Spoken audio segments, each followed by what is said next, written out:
Yeah, so if you guys happen to pick up the Galaxy Ultra watch, as you can see here, it's meant to be waterproof. As you can see, it's connected there. It's got everything.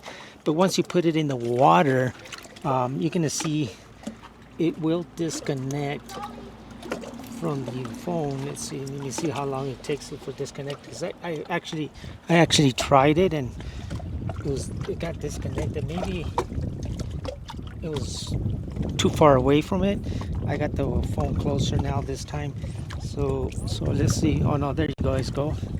Um, as you can see, I have the watch down there. It's not too far away from the phone, and you can see it's showing disconnections right there. So hopefully, if you guys were staying connected while the watch is in the water, of course, you're not gonna bring your phone into the water.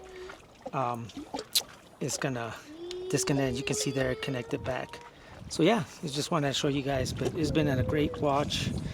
Great for this is a nice watch too. You wanna when you're out in the mountains, mountain biking, doing your sports activities. This is a great watch. Great watch to have when you're doing anything that's sports and everything. Not that the other ones aren't, but this is pretty rugged, as you guys can see there. Very nice. It's got well built. The band is basically very nice for this type of activities here in the mountains. So yeah,